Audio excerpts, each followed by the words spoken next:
But it is. The main character gets killed halfway through the movie. This is like death by lethal injection. I feel like that's pretty bleak.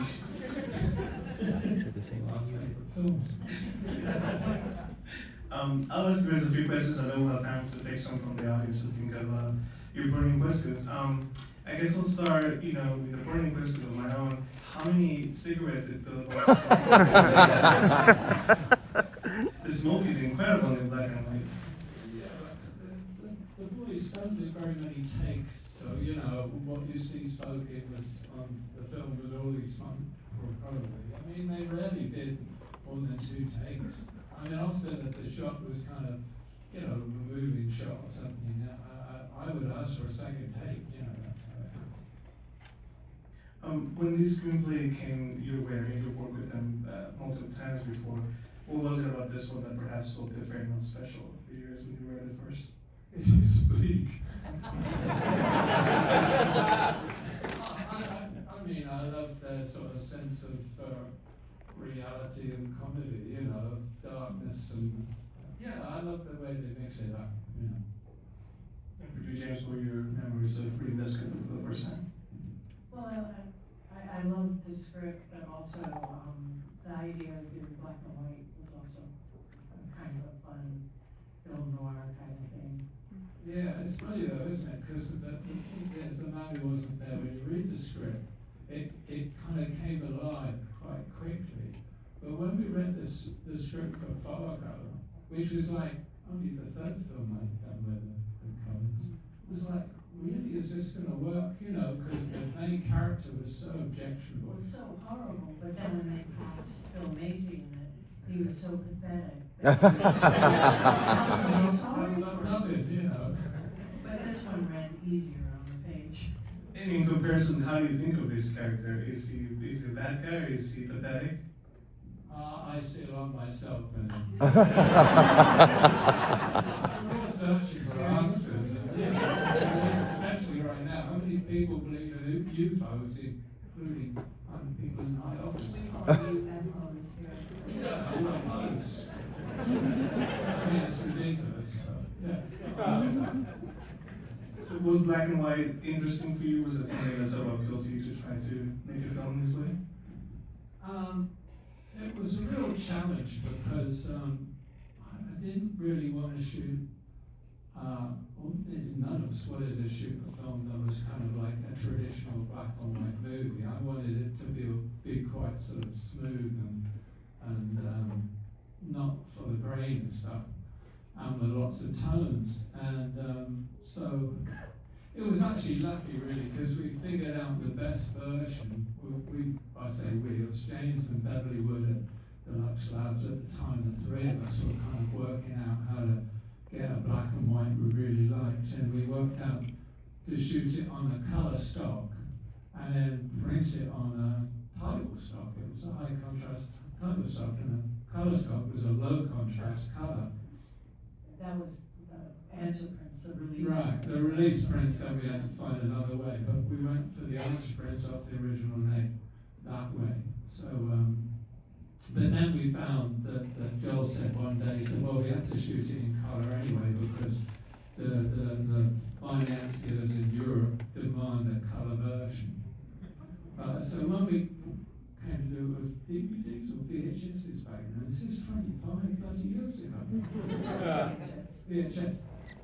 We did a very, very muted color version that I don't think anybody ever saw. But the one thing that did happen that was really disturbing, especially to Joel, was that he got a call one day from a film critic who asked why in Chicago they watched the film and why Reel 3 was in color but the rest was in black and white. Because they were doing some tests in the lab and they just ran it through and used color stock. And they're bad that they shipped one of those reels out. I think Joel pretended it was artistic intent. They're just like winding people up. If it were anybody else, they would know it was a mistake right away. But here they thought, oh wow, they're trying to tell us something. It's polarized. Find the meaning in the mistake. Are the Coens the type of directors that give you references at all when you're talking about this film? Are they bringing film noir or other black and white films or any crime films like this? Not because of the visuals, but we talked about it, obviously, but we never really talked about, I mean, the films I've done with them, we never really talked about lighting much, but they talked about one film, which was Shadow of Doubt. It's Hitchcock, right? With, I forgot the actor's name. But it was set in Santa Cruz or something, in like a mid-Californian town, and they wanted the kind of feel of it. It had nothing to do with imagery. It was to do with the location and that kind of feeling of this kind of dusty town and that kind of melancholy feel of the film. So it wasn't about the lighting or composition or anything. It was just about a feel of it. But let's face it, you guys. Joseph Cotman's in. Sorry. You guys don't do much talking anyway. I mean, No, they, we don't. they came over for dinner one night and they were sitting at a table and Joel said, you know, we should, Roger said, but then, and Eve said, yeah. They never really argued. I do telling not. that story. It is true, but It you is true. It's the only way to explain your life. talk more now than I've talked for years, actually. I might as well stop now. James, you haven't learned to translate their conversations up to this year? Not that kind of conversation. I need a little bit more. You said that that your favorite shot or sequence in this film is when Ed is talking about how he met Doris, and then he goes and murders Big Dave, and then comes back and keeps the story going. Why is that your favorite? I was talking about, I wrote a book called Reflections, which I want I was thinking about the scene, because I've always thought that was the most impressive scene I've ever been part of, I thought, anyway. And then I realised that we shot shots of Ed Crane coming back from the after the murder, before he draws up at the house, and I realised they'd cut them out, so I started to get depressed. They were quite good shots. No, I think just the way it works with the music and the whole flow and the kind of the throwaway tension in it, and then the matter-of-fact nature of the killing. And I just find that really, really interesting, how they can tread that fine line. But they do it with, the films, the fine line between tragedy and comedy is just brilliant, isn't it? I mean, I don't think there's any other filmmaker does it quite like they do. Yeah, I think it says a lot about the character that he can, commit a crime and then come back and sort of like pick up where he left off. Yeah. James, how would you describe your relationship with Roger over the years? What's creative relationship? Really should have led with that, but yeah. Where's the couch? We've been together so long, actually, we do finish each other's sentences often. But at least we say the sentences, so that's what we get. So anyway, but we just approach the film together, we read it, we talk about it, we decide what it is we need. I do a lot of dealing with the production and the visual effects, because they can also oftentimes want to shoot it one way and Roger would rather shoot it another way. So I negotiate a deal in between everyone. And I follow through the dailies and I look at the bills every day because I know what Roger wants. And It's the thing about this film, isn't it? It was before digital, right? Yeah. So it's very much a chemical process. And James actually started in a lab. She worked at Duart in London, in New York, Duart, which was my favourite lab, and the Coen Brothers lab. And we would always send film negative to Duart. I mean, after James had left, and we were working together. But yeah, her experience then, in working with on the film in terms of the film stock and the processing and dealing with the lab and then the post. And then when digital came along, it was all that, and Oh Brother Where Art Thou, it was dealing with, cine site and the negative being rock and roll and the whole DI process. I mean, strangely, as digital came along, everything got more and more complicated. Unnecessarily so, but Do you have a favorite shot from this film in particular that you feel encompasses the themes that you feel is beautiful? I don't know, I kind of like the scene where he's shaving her legs in a bathtub. It's just an odd scene and I really like it. I mean, that comes back around in the ending, I feel, right, with the shaving of the leg. Yeah, right. And it's very interesting. It's nice. Hair is a big theme in this film. it's kind of strange, isn't it? The fact that your hair keeps growing anyway. That's pretty bleak, right? Would you have you done black and white in digital now? Would that be different for you? I mean, I like black and white. I sometimes joke I wish I'd been born in the 40s or something, you know, been working in the 40s and 50s and everything would have been black and white and there'd have been no video village and none of this. And I'd have a camera and I'd be looking at the eyepiece and people leave me alone. And I really enjoyed that. But so, yeah, I'd love to do a black and white film, but Well, when you do your still photography, it's always black and white. So yeah, that I love is black your and white. choice. I mean, I got a digital camera, but it's a monochrome Leica, so I mean, I love black and white. I see in black and white. When's the last time you saw this particular film? We did when we did this Last autumn. transfer, yeah. We did a This- remaster. That version of remaster, yeah. And is that an enjoyable process for you to sort of revisit old work? It's enjoyable. It's work. I mean, it was about a year ago we did a remaster of Beautiful Mind, and to cut a long story short, they'd done the wrong transfer from the negative. They went back to the original negative, camera negative, great, but they used the wrong algorithm. So we spent 2 days. This is good. We spent 2 days trying to get back to where I remember the film was, and eventually I got really upset and said, I can't accept this, this is nonsense. And James Hill. So it's just sometimes, it's just, but you want to be there because you want to protect the work of everybody in the movie, not just your work, it's everybody's work. And you're the one there to protect it. You have the best knowledge and memory of what it looked like. And another example of that is the movie 1984, which was shot and they did bleach bypass on the prints. So in the theaters, it was not very colorful. But then all those years of making DVDs and VHSs, they didn't call in Mike or Roger.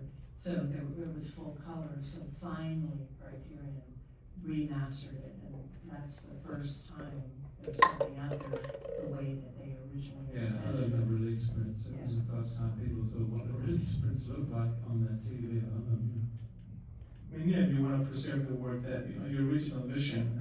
With the Coens, how much is it sort of in full war between what they want and you want? Is it sort of like always on the same page? Yeah, I mean, I don't remember ever having.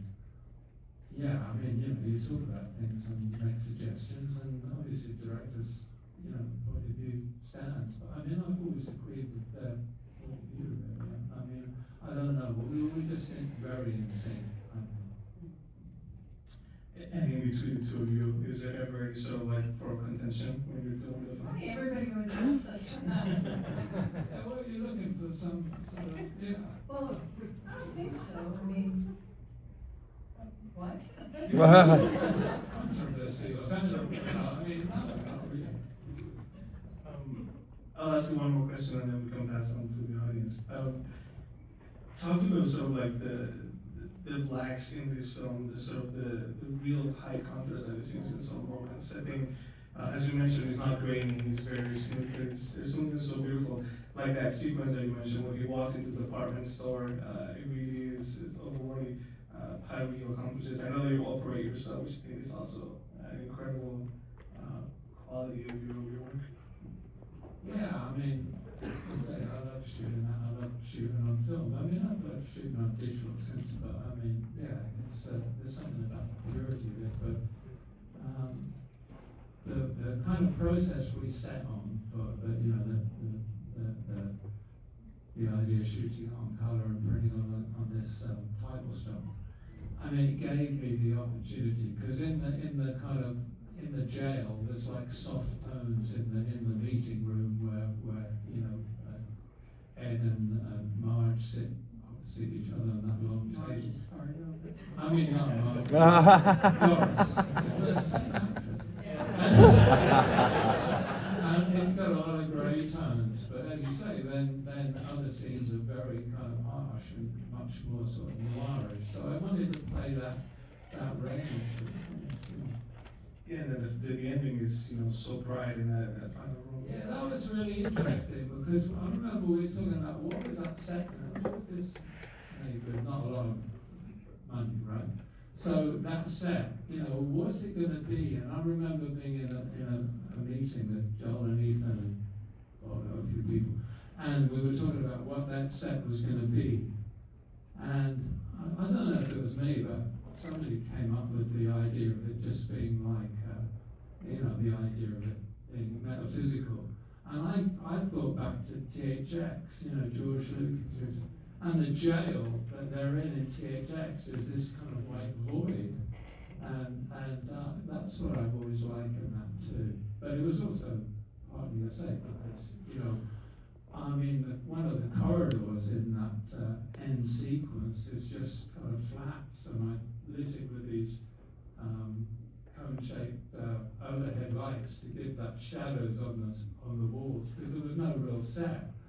And the boys wanted the sense of a long corridor, but we didn't have the money to build it, so it was just flats with lighting doing the job. You know, and at the end, there's no set; it's just the lights turning on. You know, bright set really kind of takes it away from the bleakness, I guess. Yes. He goes to heaven, perhaps. I don't know. It's a great contrast, though, isn't it? I mean, it's lovely doing that contrast, you know, being in the darkness of the jail cell, and then suddenly there's this blinding light. Questions? Here first, and then I'll start with that. Yeah, hi. It's an enormous pleasure having you both here.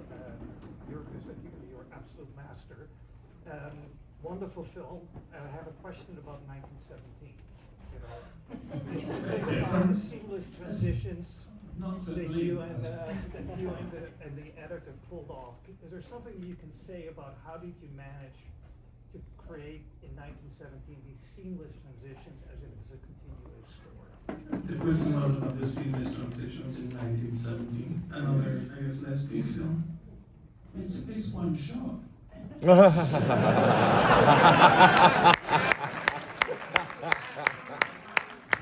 Landing, and it was amazingly low tech.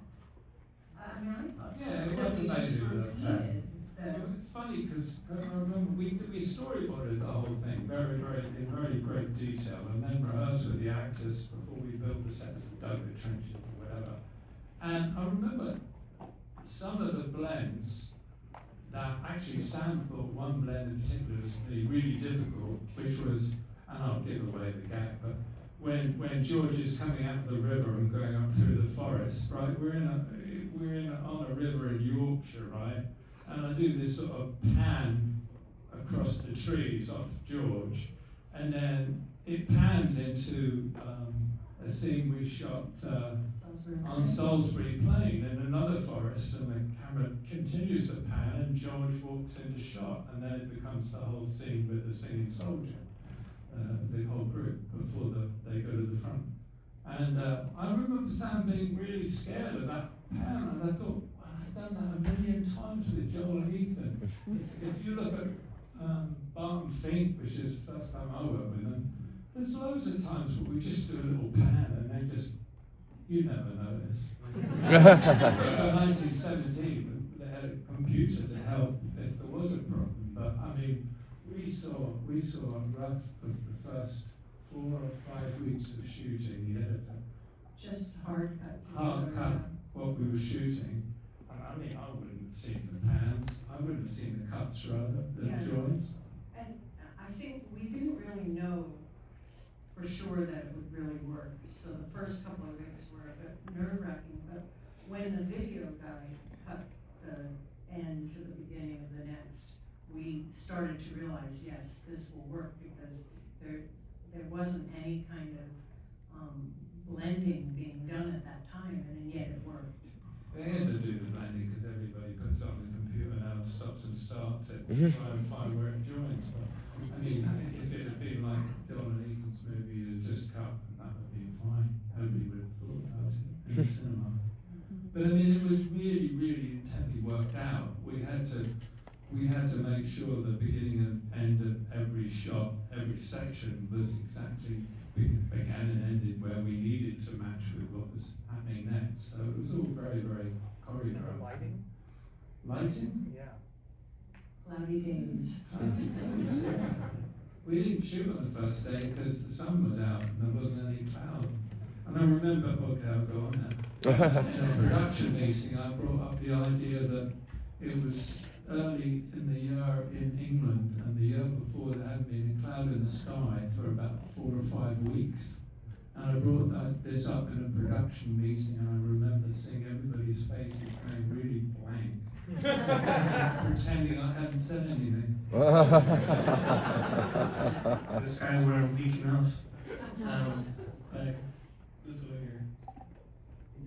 What was the most challenging day that you remember on this movie? Was there anything when you were doing the 4K that stood out to you as like, what was the thing that really put you through the ringer on this movie that you remember specifically? Was it a setup or a curveball on location, or is there anything that really was extra challenging about this movie? Not really. I mean, I think, you know, there's different challenges from day to day, you know.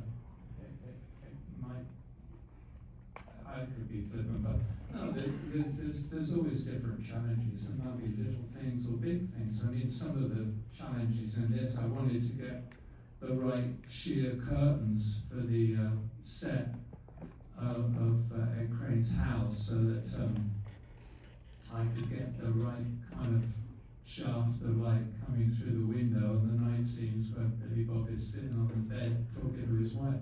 I mean, that's kind of hard. Then I had to dye the curtains, the shears, because if I just lit it hard light like that, they would have been too white. So then just to get the right tone of the curtain so it didn't blow out too much in the final image.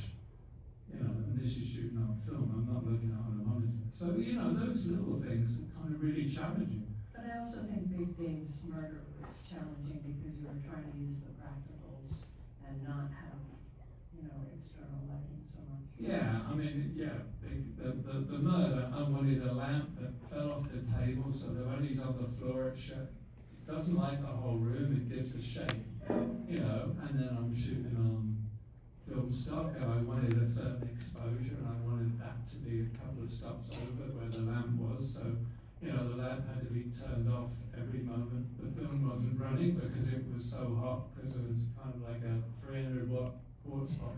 You know, all these things, but you work it out, you know, these little things. I mean, it's not like just the big, you know, shots like a big night exterior, No Country for Old Men. I mean, that was a big challenge, but I would say some of these little shots were even more challenging.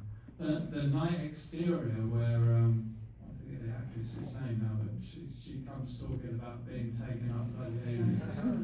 John Turturro's wife, Catherine, yeah.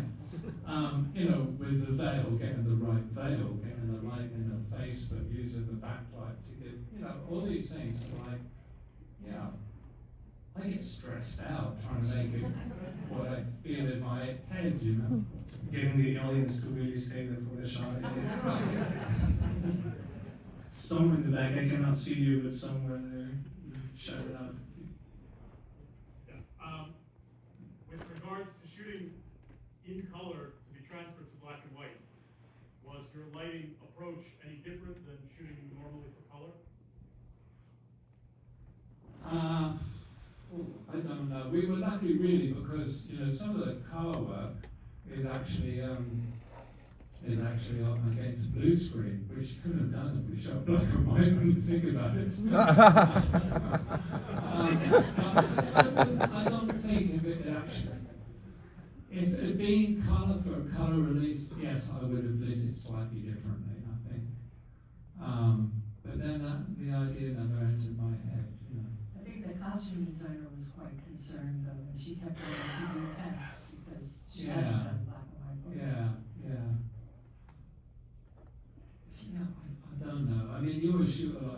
I mean, did a lot of tests with costume and makeup and stuff, and then by the time you get going, you kind of got it in your head, you know.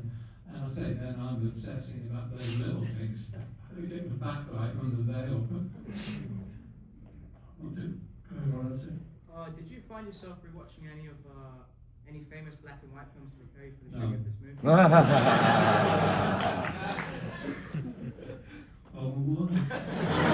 Let's go ahead. Not that I don't love famous black and white films. I think In Cold Blood is probably the best, most assured piece of filmmaking ever. But I mean, I wouldn't have watched any other movie in relation to that. I've never done that with any film. But all these things are in your head, aren't they? You know what I mean? Go ahead. Speaking of In Cold Blood, I love the story of the Coen brothers looking for locations for Fargo, where they keep saying that they're too interesting because they wanted it to be as soul-crushingly real as possible. I was curious, was there a philosophy or a theme that you had for this film that was like that, a sort of visual guiding theory?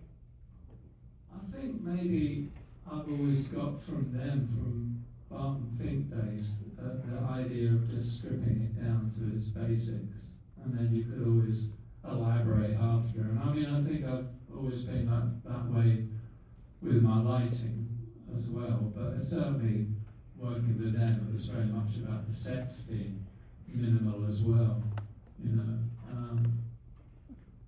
I wouldn't say it wasn't there in my head before. I mean, I do like minimal images. Anybody seen my photographs? But yeah, no, I like these to be very minimal. I like the audience to be looking at what you're really trying to make them look at. We'll take one more of this. Yes,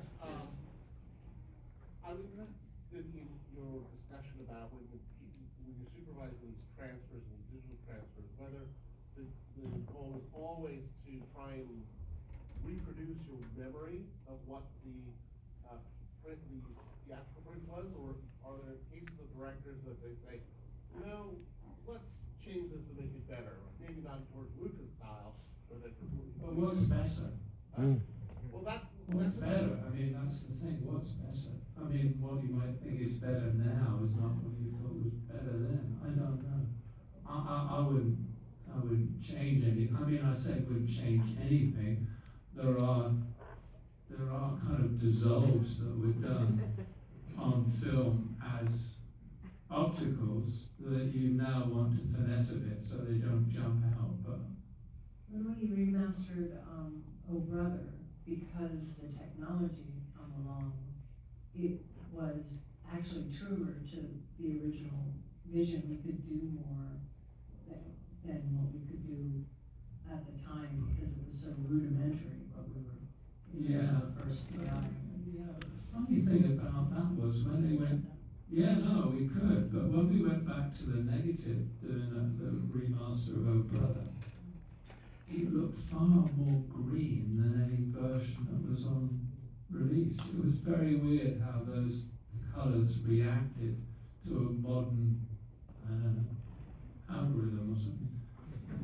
But, I mean, you just have to, you have to kind of think about what was in your head, don't you? And then the director's having input, obviously. I mean. But also Jean-Pierre Melville, when we met Pierre Lhomme, who's DP somewhere, he told us that he was going to remaster Army of Shadows and finally get to do it the way he originally intended, because Jean-Pierre was dead at this point. It's sad, really, because you want to be faithful to the final thing that's on the screen, not what you had in it. No, I quite like his version, I must say. Thank you for bringing it back to Bleak Week, Army of Shadows. Thank you for joining us. Yeah, but anything about Army of Shadows, Melville wanted it actually bluer. Apparently, that's what I read somewhere. He wanted it even bluer. Well, some seem, but some scenes are pretty blue right now. So I don't think that far off, is it? Thank you both. Thank you.